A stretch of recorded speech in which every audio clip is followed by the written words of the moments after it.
Durg is the fortified city, the fortified capital of the kingdom where the king lives.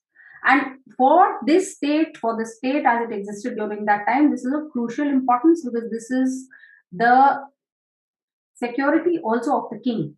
And remember, Swami is the most important Prakriti. We always have to first think about the Swami when we are thinking about the Saptanga state. Therefore, the Durg then was a very, very important and critical structure. The Dand is, of course, the army.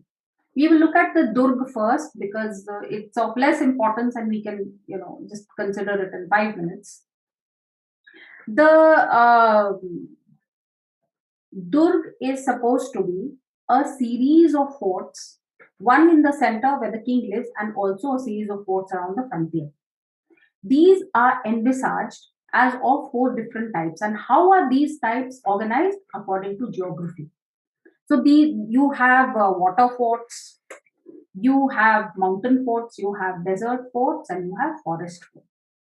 All these have been described in short, and they are to be built in a certain way depending on the terrain. So, water fort has to be built differently, a hill fort differently, hill or mountain fort differently, desert and forest fort also differently.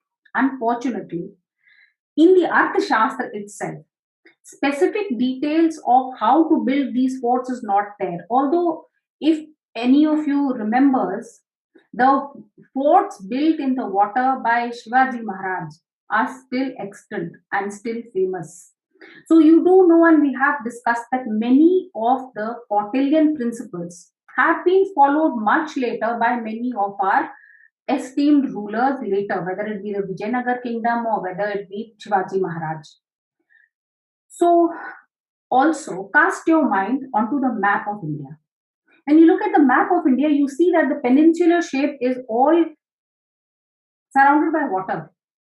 So obviously, if we have to stop the enemy from entering the frontiers of the country from all sides, if you look at the southern, eastern, and western parts, there have to be water forts. And then, of course, we have the Himalaya in the north, so there have to be mountain forts. And in the west, there are a series of deserts. Today, some of it has become Pakistan, but you think of the current desert in Baluchistan, which was a part of the Mauryan Empire, Cholistan in Bahawalpur, etc., and Thar Desert, which is still there. So, to the northwest, we had also a number of deserts. And forests are, of course, always there, and there are special forests in the northeast.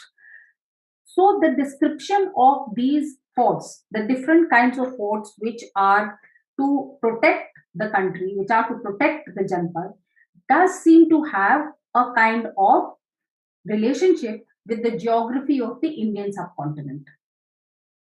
Apart from this, of course, there is the man made structure of the fortified capital.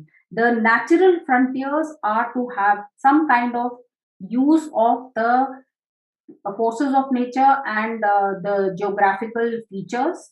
But the man made fort in the capital is very, very clearly to be made according to certain measurements and according to certain precepts laid down. And there's an entire chapter on this.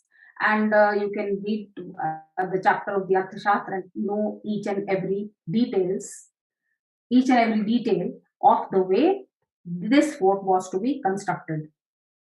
Things like even the rampart, the size of the rampart, the fort on top, so all the turrets, etc. So all of you who have a special interest in military history or the history of forts would be very interested in reading this particular chapter.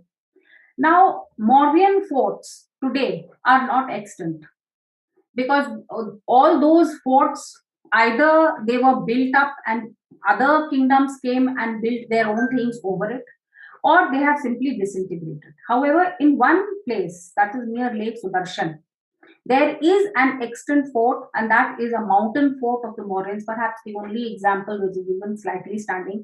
I will have occasion to mention Lake Sudarshan again, so just flag this and keep this in mind. Now, we are going to look at, apart from the fortified capital, the Dand. So I will just end this section by saying that today a Durg is not all that important to our military security or to our military strategy, since the ways of holding the borders have changed. Those ways do not depend on forts.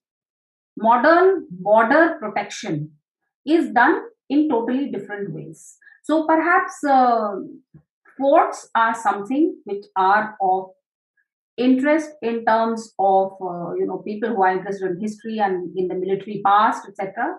But we will go on to looking at the army.